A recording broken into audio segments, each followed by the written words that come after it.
hand is hovering just above the panic button. I don't know if we're ready to smack it just yet, but we're right about here, Derek. Right?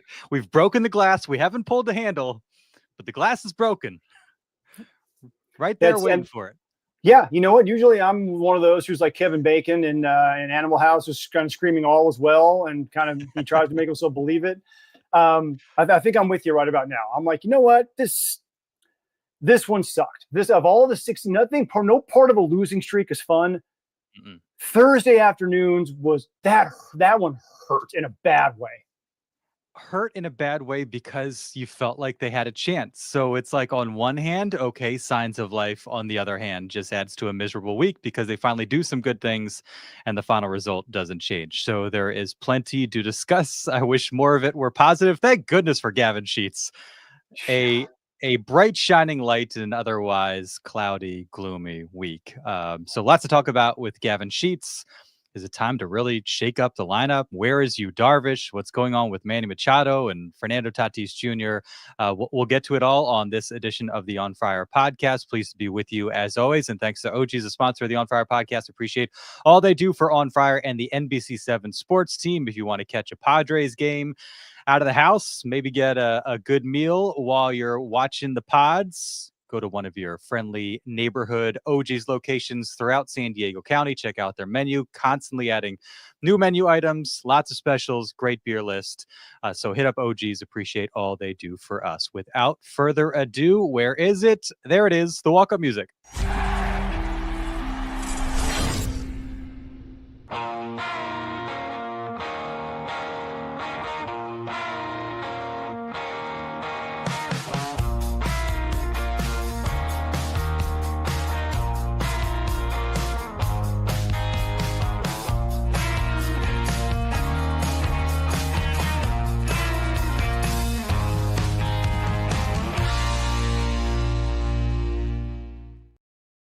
It is the On Fire podcast. He is Derek Togerson. I am Darnay Tripp. Pleased to be with you on a sunny Thursday afternoon in San Diego. I wish things were sunny around this baseball team, though.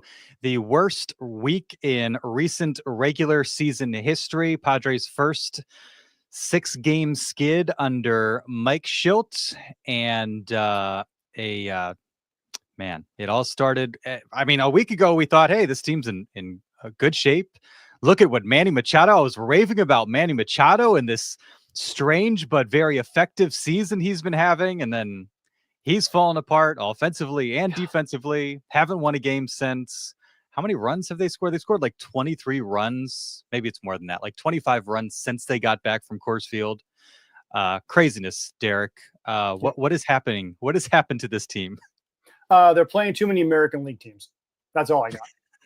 That's literally all I got. What is their interleague record? It's not good. Yeah. They've been swept 3 times by interleague opponents, right? They're the Rays and then the Mariners and the Blue Jays. They lost a series to the Yankees. Have they beaten an American League team in a series yet? The A's. It's 2-3 from the A's up in Sacramento.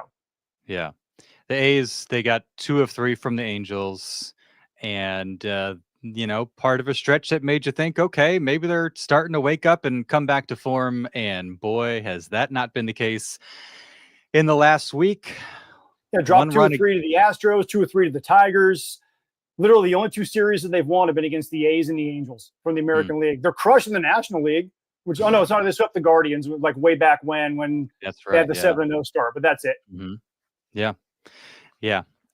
It's been a dismal stretch. And I mean, even like Wednesday felt like I started covering the team in 2019. That's got to be like top 5 worst performance. I'm sure there's some really, really bad ones that I'm forgetting from like the home stretch of 2021, parts of 2023, home stretch of 2019.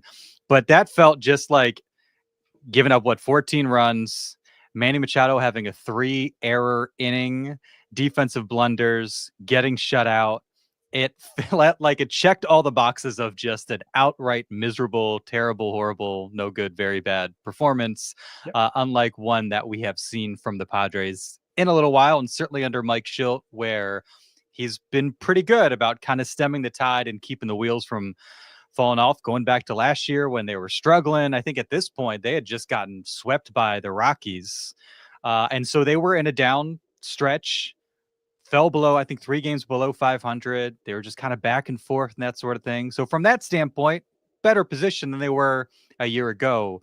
But in a vacuum, boy, things are real bad. Yeah, it's remember, outside of this 6-game stretch, and I'm telling this to remind myself, there are 156 games in a season. So as much as this sucks and as much as this hurts, is still it is just a 6-game stretch. Now, Yeah. granted, it's been a really, really obnoxious and annoying 6-game stretch because they couldn't score a run against the Mariners.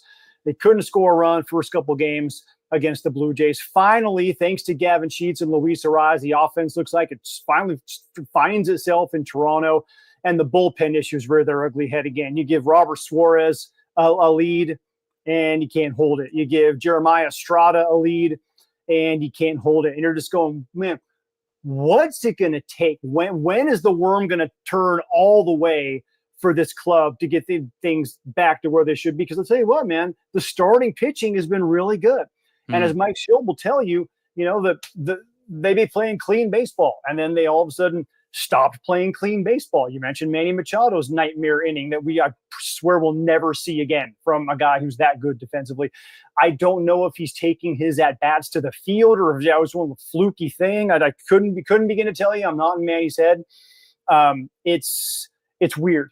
Right now, this is one of those, like, this is weird baseball stuff. I don't know what's causing it. What I do know is eventually it has to end. I just don't know when it's going to end, and I don't feel great about going to Atlanta as they're getting healthy. And by the way, after that 0-7 starts, they're now a 500 ball club, and Chris Sale's on the mound on Friday. Hopefully, Yu Darvish makes his return in this series. That would be fantastic. But right now, I got nothing, man. I don't know. I'm writing it off to this stretch sucks, and every season has a stretch that sucks, and hopefully this is not the yang to the yin of that wonderful start they had.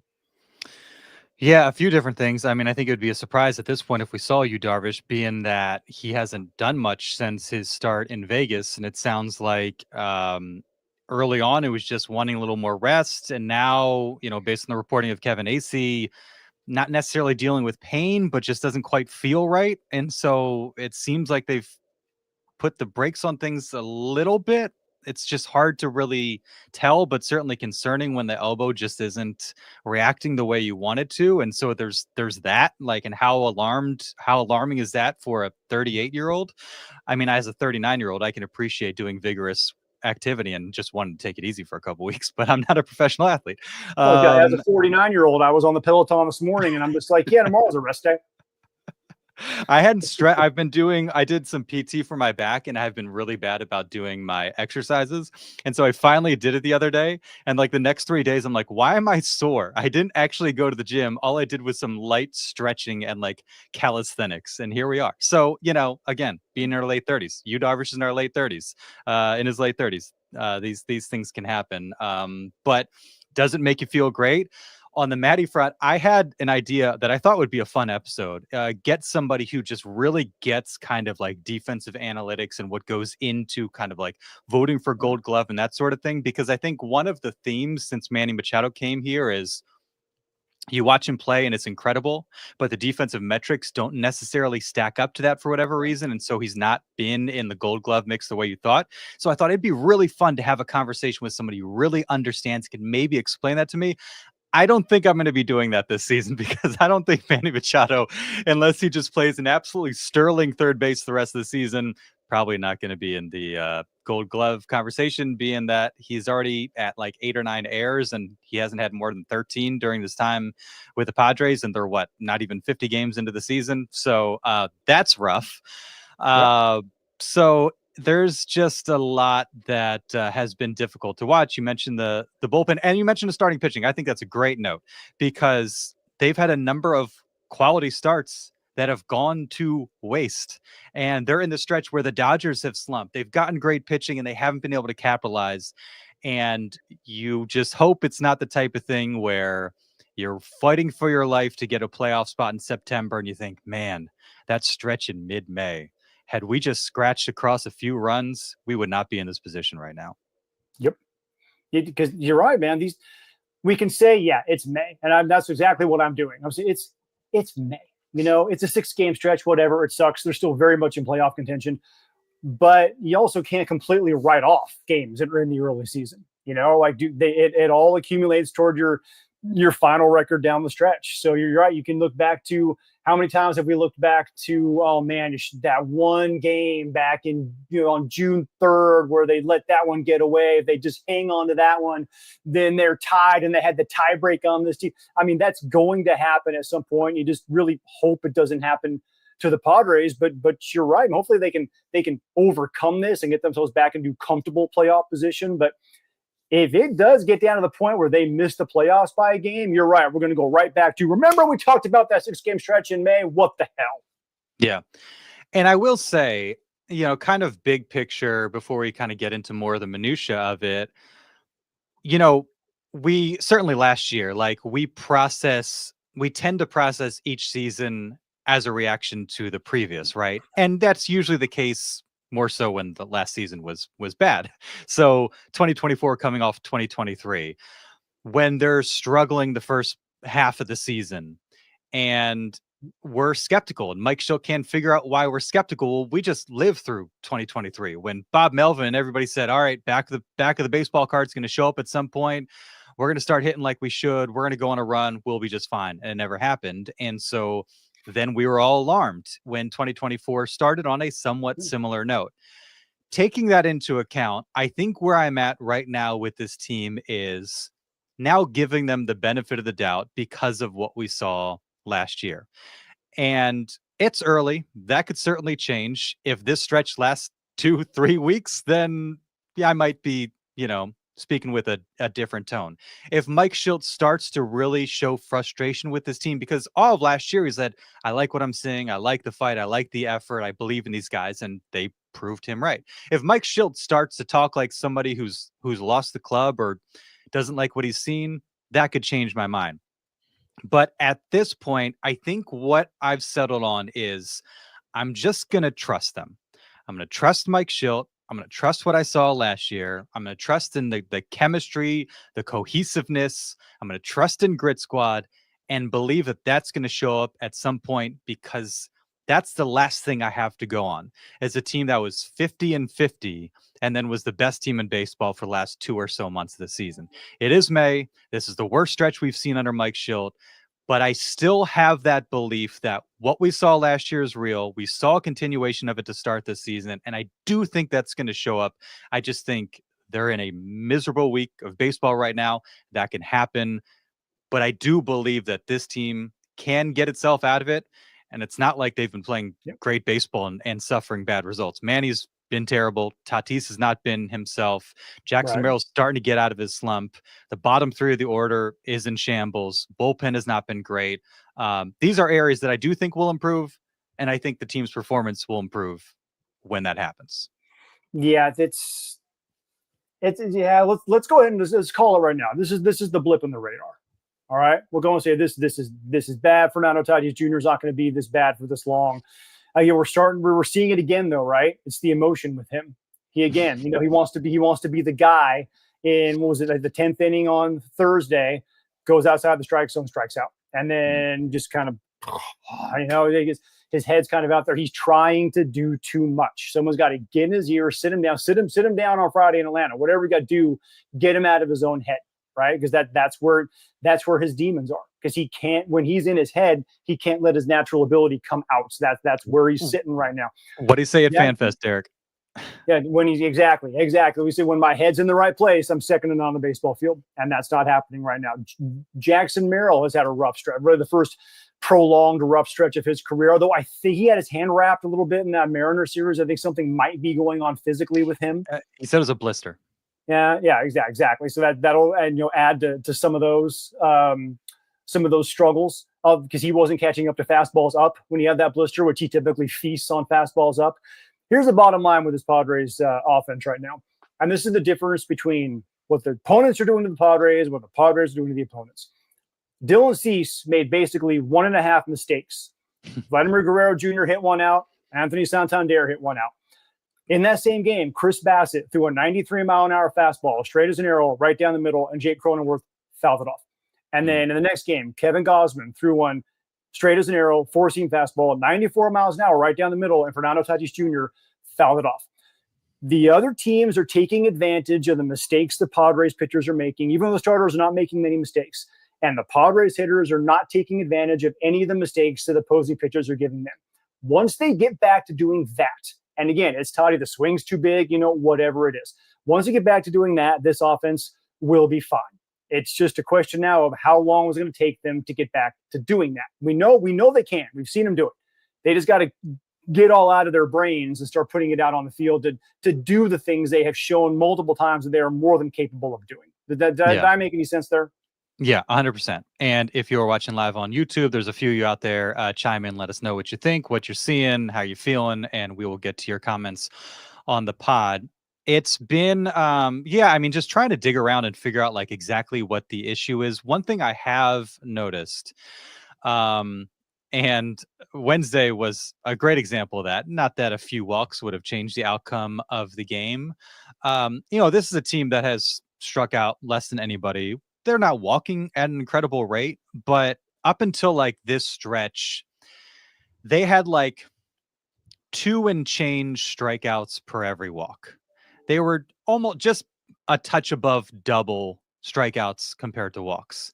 They're at like 7 strikeouts for every walk during this stretch. Yeah. And they had 10 strikeouts, not a single walk in that 14-0 loss to the Jays. And even today, when they were walking a little bit more, Jake did it a couple times, Jackson did it, Tatis did it. You're still looking at 11 strikeouts to 4 walks. The ratio is just askew, and the team is average, I think, around 6 or so strikeouts per game. I mean, double the amount of strikeouts. Granted, an extra innings game, but I mean, that's still way above where we'd seen them. So they're striking out a touch more, not walking nearly enough. And I hate to nitpick Luis Arraez when he was like the only one doing anything. I mean, yesterday he's got a double and a triple. He doubled on Tuesday. I think that was in the first inning as well. It's got a 9-game hitting streak, man. Machado strikes out, Merrill strikes out. Yeah, 3 hits Friday against the Mariners. Like you said, 9-game hitting streak.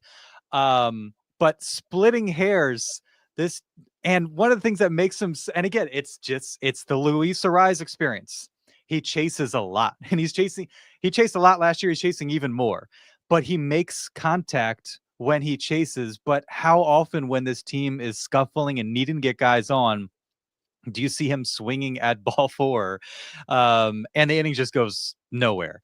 Now he can hit those pitches. He can be effective swinging out of the zone, but maybe there's like a sweet spot there that we haven't quite landed on with Luis Arraez, where, maybe a little more Juan Soto in his game would do him and the team a little bit of good, because when this offense is doing nothing and you're just begging for some traffic, there are opportunities that he's missing to provide some of that. Again, hard to be critical when he was the only one doing something for a couple games. But I think it's something that I've noticed, people have noticed, and again, has contributed to the stretch where like nobody's walking, guys aren't getting on base. And there's been, the struggles with runners in scoring position are real. There are also a few games where they had like 3 opportunities with runners in scoring position, and a few more walks might generate a few more of those, and maybe one of those in front of one of those Luis Arraez doubles is the difference and gets the team going a little bit. Yeah, I see what you're saying. I would hesitate to tell Luis Arraez, a 3-time rating batting champion, to change his approach at this point. I mean, you make a very good point. I look at, do you see that at bat he had against Jimmy Garcia on Thursday, the double that he hit down the left field line? Like, there was no reason for that ball to be placed anywhere for a double, and it would have been ball 4. It would have been ball 4, but instead of standing on first, he's standing on second base. Yeah. So I think for the number of times that he might be maybe going after something, and they could have still got himself on base, there are going to be multiple times where he's got more bases because he's swinging the bat. So it's a good point to make. I don't know if he would maybe get even better if he did start taking more walks. Maybe that would make pitchers have to come into him even more and he'd make even harder contact. I don't know, because he's most guys, I would say, yeah, absolutely. That makes all the sense in the world. That's how hitting works. You don't chase, you get better pitches, then you swing at better pitches, you get better pitches to hit, and you're a better hitter. Luis Arraez, though, is like the anti-everything I know about baseball, because he can take a ball that bounces in front of the plate and line it up the middle. He can, he does everything backwards. Metrics hate him, and yet he wins batting titles. People who follow metrics hate him, and yet the Padres lineup is obviously and demonstrably better with him in it. So he's those weird kind of dichotomies. You're like, I don't know what this is, so I'm just going to let it be because it's really kind of fun to watch. Do you know how many? Now, granted, we don't talk about barrels with Luis Arraez for a reason. Do you know how many barrels he has this season? 6. No. Now, he had 10 last year, 19 the year before. That was a career high. He has not a single barrel this season. Torpedo bat that guy. He has 3 home runs, not a single barrel. A bunch of doubles. Had a triple the other day. But does he have an exit velocity over 100 miles an hour yet? His career barrel, or his average barrel rate for his career is 2.6. Max exit velocity this year is 107.8. Okay, because I know there was a time there where he didn't have a single exit velocity on a hit over 100 miles an hour. Yeah. Average exit velocity is 85. But I think,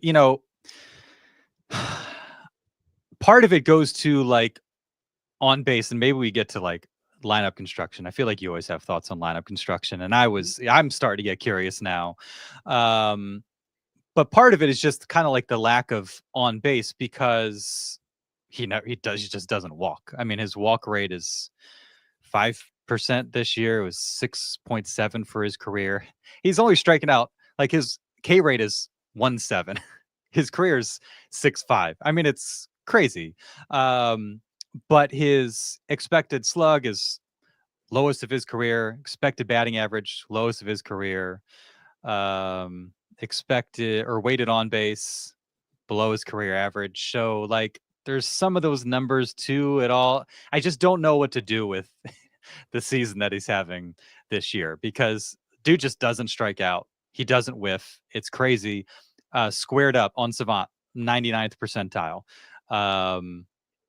But he chases a ton, swings at a lot of balls, doesn't have a lot of great expected stats. So, but he wasn't the problem this week. So no, he's just a strange player, and I don't know what to do with it. And maybe it's wrong to bring him up in a stretch like this. You know what his career on base percent, for people to see he doesn't walk enough, his career on base percentage is? What was that? It's 370. Who he's sitting directly in front of on the career on base percentage list? Who's that? Ken Griffey Jr. and Albert Bell. And Paul Molitor and George Brett and Moises Alou. Those are pretty good hitters. Mm-hmm. You know who's sitting directly in front of him? Brian Downing and Ryan Klesko. Brian Downing. Yeah.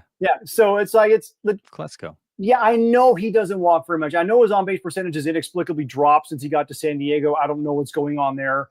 But the guy, he's 2 percentage points away from Mookie freaking Betts when it comes to on-base percentages. Let's back away from he doesn't have a good on-base percentage because he doesn't walk nonsense, because that is statistically provably false. All right? He's got a better on-base percentage than Ken Griffey Jr., who, by the way, was walked a lot. Yes, I think the natural response is Ken Griffey Jr. provided some things at the plate that Luis Arraez doesn't provide, and so it's how much do you value? He has 620 more career homers. I mean, so do you have any thoughts on the lineup? And again, this is and the fact of the matter is, hey, they scored 6 runs. Gavin Sheets drove in 5 of them. Thank God. Never take him out of the lineup again.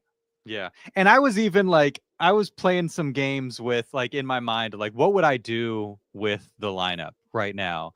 And it started with the seed of like, okay, we hit Gavin Sheets against anybody. I don't care about lefty righty at this point. And do we move him up in the lineup? But then I was kind of doing the exercise, and I had a tough time finding a spot for him. I mean, unless you just say like, hey, he's a slugger, we'll put him in the cleanup spot. I don't necessarily know that that's kind of the way to go. When facing righties, my mind went to Jake Cronenworth's been pretty good against righties this season.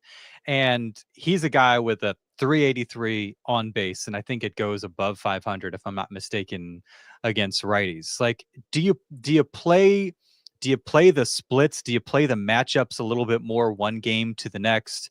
I think it might be time to move Fernando out of it, because that's vibes aren't great to start the game. Now, granted, he had the leadoff homer Sunday against the Mariners, Yep. but the energy just isn't quite there right now. And how many at bats is he having with like guys aboard, an Yep. opportunity to hit a 2 or 3 run homer?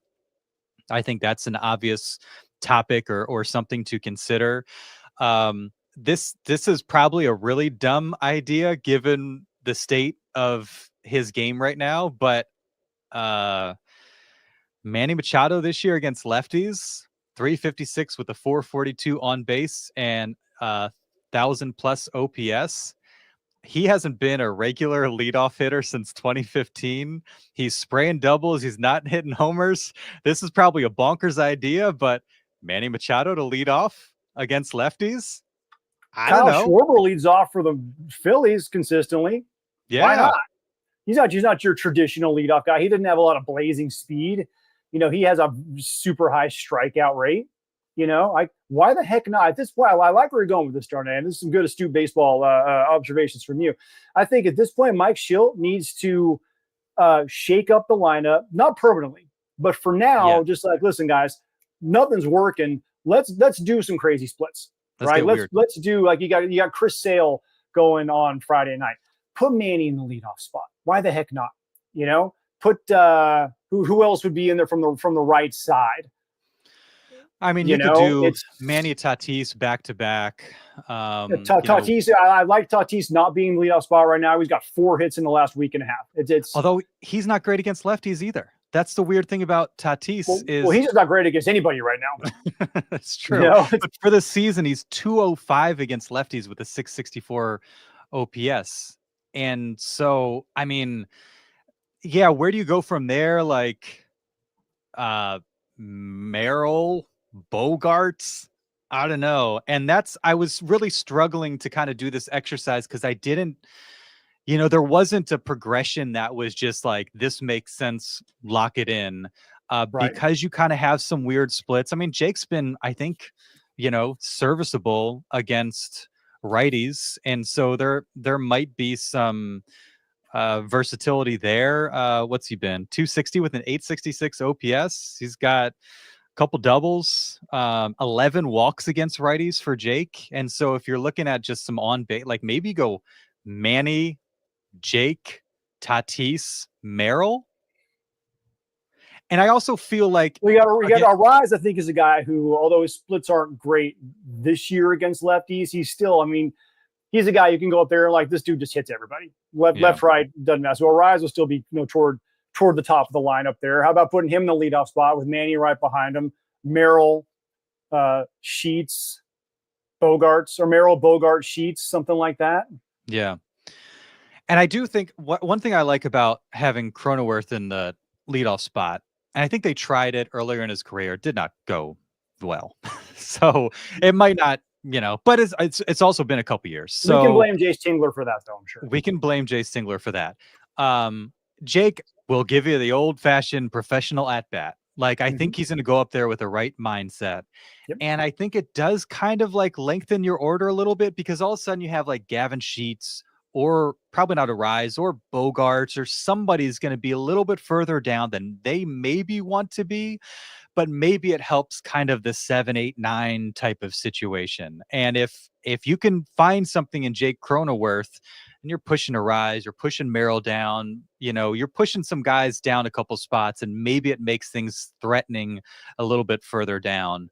And I think, maybe putting a little, again, the Manny idea is probably like a wacky idea, I but like it though. At this point, why not? It might be fun for the dudes in the clubhouse.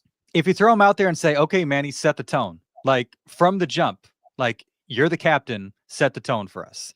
And he's obviously a guy at this stage in his career, he can handle the responsibility, can handle the pressure. So I don't know. It's kind of a jumble in my mind from there. Jackson's been really good in the cleanup spot for his career. Maybe that's something you think about. Tatis, obviously he's done it. I think you have a lot of different options, but I think big picture, what we're getting at is I think it's time to shake some things up. And where we're at right now is not working. And I think it starts with like the tip of the spear with Fernando Tatis Jr. That's not the spot for him anymore. Like you said, it's not a permanent thing, but right now I think they're in dire need for change. Just what he provides you, the energy off the top is not there, and giving him hopefully more opportunities to use his power with guys aboard. I like it. I like that. It's not like he's getting on base and stealing a bunch of bags for you. He's not even getting on base to steal a bunch of bags for you. And I like the Cronenworth idea, because even if Jake's not hitting, Jake, that's kind of the opposite of Luis Arraez. Jake will draw you some walks. He drew 2 of them on Thursday. He'll give you that professional at bat. Even if he's not getting a hit at the end of it, he might walk, or he's gonna work a count. He's gonna give pitchers something a bit of a trouble, make them work a little bit, give guys a look at what he might have, So I don't know, man. At this point, why the heck not? Maybe we should try and get a little more out of the catcher position. Even though, again, defensively they're great. I don't see what's worrying me is when I see Elias Diaz creeping up to 7th in the order, right? Because that's I mean, again, nothing against Elias. I mean, he's a great dude. He's working great with the pitchers, but if he's your 9 hitter, you're in good shape. If he's your 7 hitter, I'm gonna go. Well, who else is like who's he better than right now? Because if he's better than 2 other people spots in your starting lineup, you've got some fairly substantial holes addressing in your starting lineup. Yes. And it's tough. I think Jason Hayward came up in the newsroom the other day, and the thing is, like, he was never expected to carry this offense. And so sometimes we do take some of our frustration out on the catcher spot, the left field spot. When we're in these stretches where like nobody's hitting. Well, if Manny's hitting, and if Tatis was still in his MVP form, Jackson Merrill wasn't slumping, if Xander Bogaerts wasn't slumping, we wouldn't be thinking about Jason Hayward and Elias Diaz, with the exception of, a late game at bat, they're on with like 2 on and 2 outs, and you're like, shoot, lineup was in the wrong spot at the wrong time. That happens. But, I feel like more of our attention should probably be going to, and I think it probably is for the most part, it's natural that these guys come up, but again, like we're paying less attention, I think, to Jason Hayward and Elias Diaz and Martin Maldonado if these other guys were doing their job. If Xander Bogaerts was still, swinging the bat he was, a week ago, if Manny Machado wasn't in the slumpies, if Tatis wasn't in the slumpies, and where was I just going to go with that? Oh, it's I think also with the left field spot last year, Jurickson Profar was there, and he was having an all-star caliber year. So I think even subconsciously comparing the production we had last year to what we're getting now. The catcher, Kyle Higashioka, right around this time, took over the starting catcher job, and he was an absolute revelation, had the best year of his career that he's come nowhere near replicating since signing with the Rangers. So the catcher spot was kind of taken care of. He had a lot of really big at-bats for him. So if you're kind of even, again, subconsciously comparing those 2 spots to what we had last year, not getting anywhere near that kind of production. So you really need to have your guys, your superstars that you mentioned. They have to be the ones who are carrying the water for us. And right now they're not doing that. What do you think the Padres WRC plus from left field is this season? Oh God. Whatever you think it is, it's 84, lower. 84 maybe. No, that would be 84 would be good for 22nd. That's currently occupied by the Astros. They're less than half that. They are dead last with a 37 WRC plus. 37. 37. Oh God. Everybody knows this, but league average is 8 or is 100. Everybody knows this, but I thought average being 16 under was going to be bad. To being 63 under. Yeah. Okay, if they were 63, I would be embarrassed. They're 63 under. Catcher spot 26 in Major League Baseball at 76. So, they've had their moments. And again, like if you want to really give anybody side eye, I would give it to Jason Hayward and company and left, because like Maldonado's had like 2-hit games. Elias Diaz has had some big homers. There's at least some like moments without like scratching our head too hard, that we can pinpoint as like, hey, these guys have delivered, they've contributed. It's a lot harder with that left field spot and Jason Hayward. And, I felt pretty good, pretty comfortable with Jason Hayward being on the roster. Our, beloved Sports Wrap producer, Michael Connors, said, hey, how long is my Coronado guy going to stick around? I think he feels pretty safe, gives him defense, good clubhouse, great mentor, yada, yada. He was out there showing Gavin Sheets how to play left field a little bit on that Mariners series. He's a consummate pro. He's a total team guy. By the way, worry scale should be that Luca says he's a 7 on the worry scale. War damn, go Pods. Luke, I agree with all of that. I go maybe 6.2 on the worry scale, but you're right in the ballpark. It's a little rough for the Padres fans right now. And also for Auburn fans, because football season's coming, and we all both want and fear what Hugh Freeze is going to do this year. And rightly so. Yeah. I don't know what to do. We shouldn't be grasping at straws this early in the season. Should not be happening. No, probably not. And, again, it was such a promising start to the season. And maybe that's like the saving grace is they've put themselves in really good position just based on the way that they've started the year. They're not in this, really, really frustrating pattern that they were in last year, where it was 2 games above 500, 1 game below 500, 1 game above 500, 3 games below 500. They are, what is their record after today's loss? 27 and 20, I want to say. Yeah. 7 games over. So 7 games over. Yeah. They're not as good as 14-3. They're not as bad as 0-6. So which one are they closer to? Because, in baseball, you always say you're going to lose 50, you're going to win 50. It's the other 62 that defines your season. Mm-hmm. So what is the definition? Went 43. They went 43 and 19 during those 16 games last year. It's literally broken up, started 50-50, ended 93 and 67 or whatever. There you go. That's that because no team has ever very few teams have won fewer than 50 games. That's very White Sox notwithstanding. And very few teams have ever lost fewer than 50 games. In fact, I'll tell you that would never have 162 minus 16 minus 116. What is that? Say it again. 162 minus 100, because 116 is the Mariners single season record. Yeah, 116 and 46 is a single season wins record. So there you go. They were 4. They basically went. They won all the 62 games plus 4 that made the difference that year, and then still lost to the Yankees in the American League Championship Series. Where are the Padres now? I would tend to believe they are closer to 14-3 than they are to 0-6. That's where I was, just from what I've seen, from the talent on the roster, from the way they've shown the ability to come back in games, from they've got guys coming back. They're gonna have Brian Hoeing coming back. They've got pieces. Yu Darvish hopefully will be back at some point. They've got pieces that'll help them get better. And AJ is gonna do something at the trade deadline.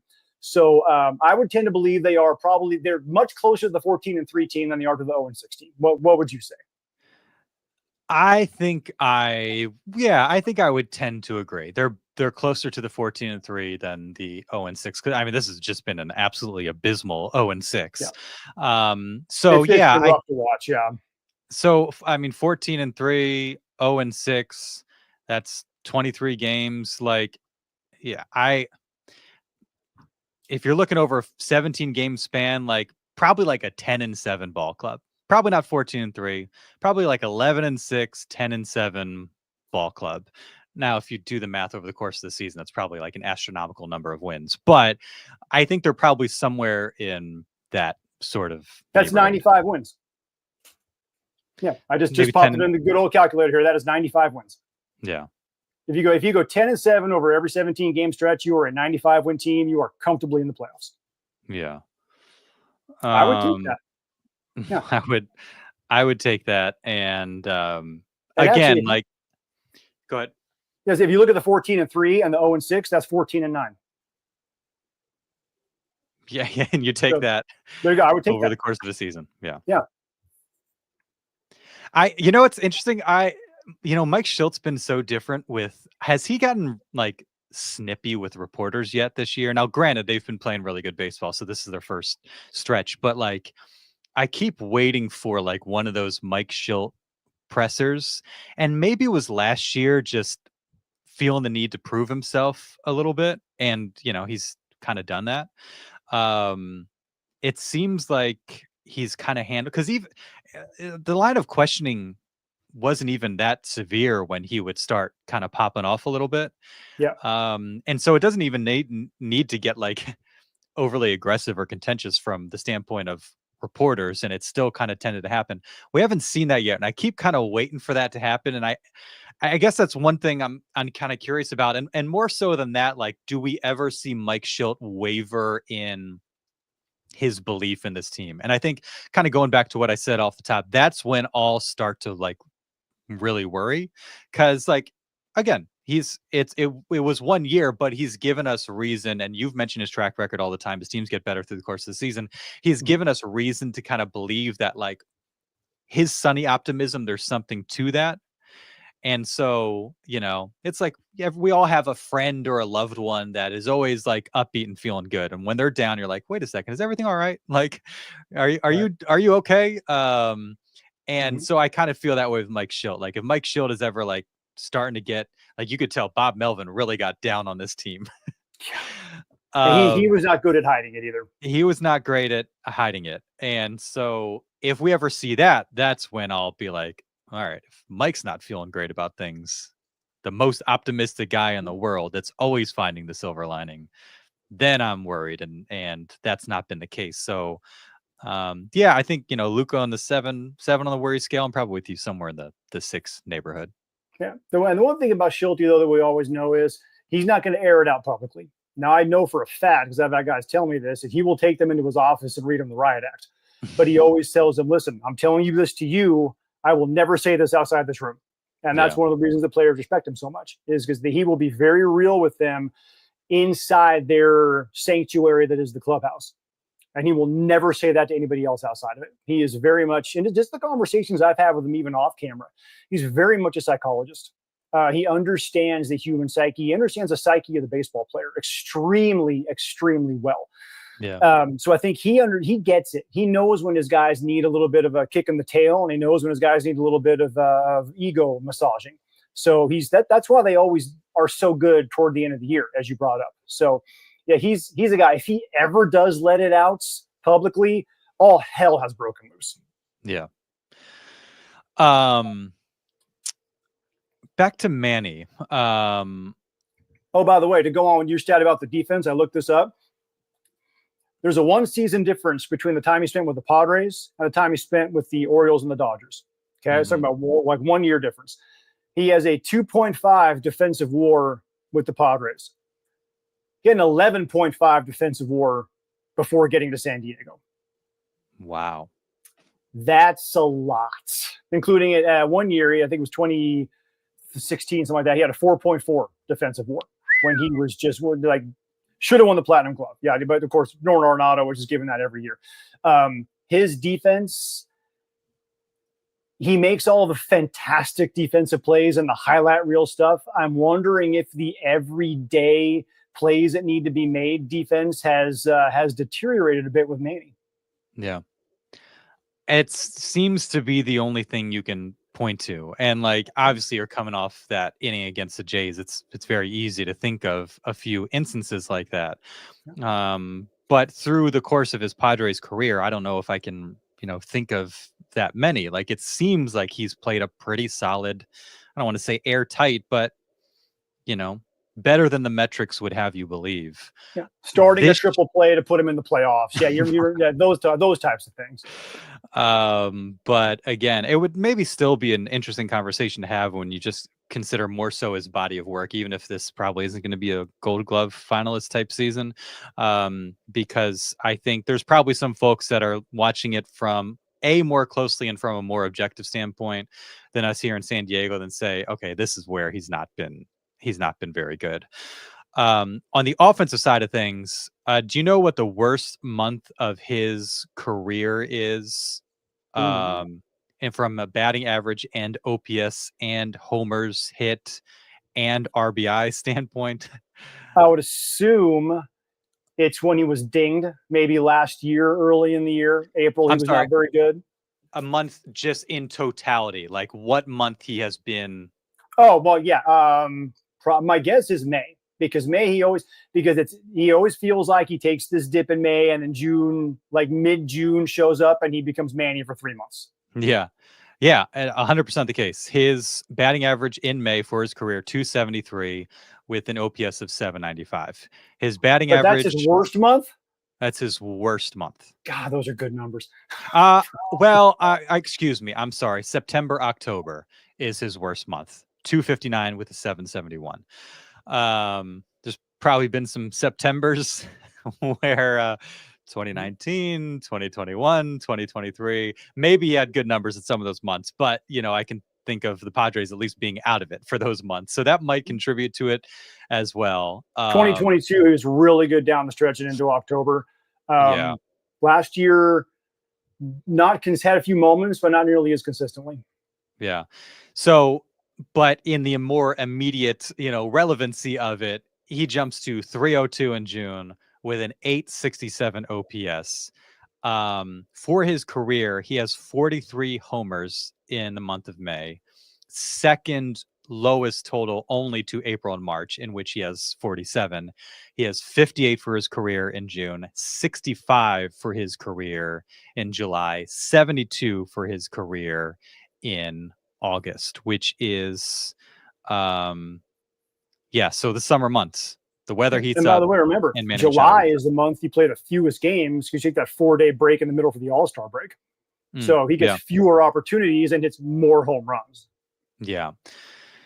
So if we're believing in his history and track record, Manny slowing down a bit in May. And granted, it's been a week. Go back and watch last week's episode, and we are raving about Manny Machado because he had a 14-game hitting streak, spraying doubles all over the yard. He's had a bad week, a really, really bad week. But it has just been a week, and there's still another week left in the month of May where he could click into gear and jumpstart himself, springboard himself into the month of June, and knock on wood, that's the case. But this follows a bit in terms of Manny's track record for what he's done month to month. But what feels tougher about this stretch for Manny is how many of these at-bats have come with a chance to drive in a run. Yeah. And it feels like almost every time he's come up, he's had a chance to drive in a run. Either early in the game on Thursday, he's got a runner at third with fewer than 2 outs, and he pops up to the second baseman. It's the lack of ability to get the run home that is supposed to be his hallmark. That's his calling card. That is like, if a team needs a knock, you need your superstar to get you a knock. And he hasn't been able to do that the last week or so. Even against the Mariners, several times he came up with runners in scoring position, couldn't get the base hit that we've seen him get so many times. I think that's been the thing that's probably made this stretch feel worse than it maybe even has been. Mm-hmm. Yeah, for the month, and this is taking out today's game, hitting 377 with a 973 OPS. Now that is fueled by the first, here we go. Let's do this again. That is fueled by the first 11 games, 12 games of the month where he hit 500 with a 1255 OPS. Yeah, 21 hits in that 14 game hitting streak, by the way. It's a good number. And then doing this on Baseball Reference, so they don't have today's game, but the last 5 games before today, 105 with a 308 OPS. The good has outweighed the bad pretty drastically so far, and we're gonna forget how this month went at some point later this year or next year when we're going back and looking through Manny Machado's numbers, and we're going to see that he hit 300 with a 850, 900 plus OPS in the month of May and think, oh man, he was really good in May. It's just that 1 week. Assuming, hopefully, knock on wood, it's only that 1 week. But again, maybe splitting hairs a little bit because he has been good, a different kind of good. Homers have not been there. But again, just part of just a horrific week for the club as a whole. And he's not alone. Jackson Merrill getting out of his slump. Fernando Tatis Jr. hasn't been himself. Xander Bogaerts, we were talking a week or two ago about how numbers aren't there, but he's had some moments. I don't think Xander's had a moment in the last week. Yeah. Merrill getting 2 hits on Thursday, I think is probably he's healing up. So he's going to get back to being Jackson Merrill, that's the kid I'm never going to worry about because he's got the perfect baseball player mentality where it doesn't matter what's going on, what's against him. He knows he has a strike, he has a chance. He will never, if he ever falls into one of those, Tatis-esque woe is me type of slumps because he's just doom and gloom, that would shock me because that's simply not his personality whatsoever. Yeah. They're up to 43 homers on the season after today with the 2 Sheets bombs. That would put them, depending on what's happened around the league, somewhere around like 25th in baseball. So they're not hitting very many homers. And I thought of a stat that I would love if somebody did, research this, if this was available somewhere. But runs per home run is a stat I would love. How many solo shots have we seen here? Yeah. A lot of solo shots. And have the Padres hit a grand slam this year? Am I missing an obvious one? So I feel like I would remember a Don Orsillo Slam Diego call. I don't think so. Is that available? It's got to be available somewhere. But all that to say, how often have we seen again earlier in the series Santander going from a 1-0 lead to a 3-0 lead or whatever it was off Dylan Cease, like these big momentum swings because of a multiple run scoring home run. Again, Manny Machado leading off against the Mariners, solo home run, and that's all they come away with on Sunday. I want somebody to give me a team's runs per home run. And I would love to know where the Padres sit in that because it seems like a lot of solo shots. Yeah, we can look that up. I'm sure we don't have the time to do it on the podcast, and that would make for terrible listening anyway. But we'll be good. And one thing I can say, by the way, Darnay, is what I know. If you do go back to the lineup changing idea, which again I think is a pretty astute, pretty good idea. What I can guarantee is nobody on the Padres will do what Juan Soto did and just walk up and take 3 straight pitches and walk back to the dugout. There will be no whining. Boy, am I glad the Padres didn't spend $765 million on that dude. Boy, if only somebody had pointed this out in 2023, that he was kind of a chemistry issue. It's interesting. It's taking no time for things to start to sour. Yeah. On top of the fact that he's just like the money that the Dodgers paid for Shohei Ohtani was because he is a 50-50 guy that can be a Cy Young candidate. He does. He's not playing the field anymore. He's not, playing out in left or wherever. But he can do everything on the baseball field at a high level. And he does it in the clutch, and he's loved in the clubhouse, and he plays hurt. He's like Shohei Ohtani, like the perfect baseball player. Juan Soto can do one thing well. Yep. That's it. And he has a bad attitude when he's doing it. Rough. That's it. The differences in those contracts is just, it's so stunning. Not to mention, like Ohtani's is deferred. $2 million a year for what, 10 years or whatever it is. Yeah, and then they only cost him what 48 million against the competitive balance tax, again, which was his idea. He's like, no, I'm good. I'm making a bunch of money on endorsements. Pay me later. I'm fine. Like get a bunch of dudes in here so we can start winning. Like that's what Shohei Ohtani is about. That's the difference. Shohei Ohtani is about winning. Juan Soto was about Juan Soto. And the value in being somewhere you want to be. And he fit in well with the Yankees. He just seemed like a Yankee. Obviously liked being surrounded by hitting in front of Aaron Judge. Yeah. It's like we talk about it with Jerickson Profar. I think it applies to Luis Arraez. Jackson Merrill, when he signed, said, yeah, you get $700 million, but that doesn't guarantee that you're going to be where you want to be. Yeah. And I don't know how much Scott Boras factors that. I don't know how much Juan Soto factors that into these decisions, but you see the stuff that he said and the warmth that he has around the Yankees and the weird stuff that's going on in the Mets clubhouse. It's like, I might shave a couple $1 million a year to be in a place where I want to be, where I'm comfortable, and where we've done good things, made it to a World Series. Like, that would have meant something to me. But yeah, me as well. But that's not what Juan Soto's about. Like I said, Darnay, eventually everyone shows you their true colors. It might take a while, but Juan Soto she's showing everyone his true colors. And the reason it worked in that Yankees clubhouse is because they do have Aaron Judge, who, I mean, I've talked to Tyler Wade about him. He was one of the best. He was one of the groomsmen in Aaron Judge's wedding. I said, what is it that makes Aaron Judge the guy? He's like, he has such command of that clubhouse, and everyone just respects heck out of him. And that is unquestionably the leader. You go by what Aaron Judge does, and he's really, really good at it. And he has that kind of personality. And that's probably why Juan Soto worked in New York, because they had that back when he was with the Nationals. And they won that World Series, and he was a 20-year-old kid. Well, guess what? They have Steven Strasburg and Max Scherzer and Ryan Zimmerman and Trey Turner and Howie Kendrick and a bunch of veterans on that team who were driving the bus in the clubhouse.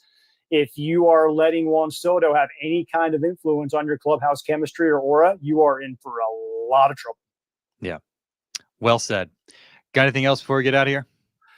No, I think we're good. I will say this prediction for next Thursday. We'll be talking about a very happy Padres team. Done. Sign me up for that. Yeah, I don't know why. I just think they will have a winning record for their next 6 games between now and the next time that we talk on Thursday. Is it because they just played 3 games against the Marlins? Why are you giving away my secrets, Darnay? They will sweep the Marlins at home, take 1 out of 3 against the Braves in Atlanta. Winning record. That's all. It doesn't matter how it gets there. Just winning record. Sign me up for that. Thank you, Derek. Thank you, everybody. And we will see you for hopefully a nice upbeat episode next week.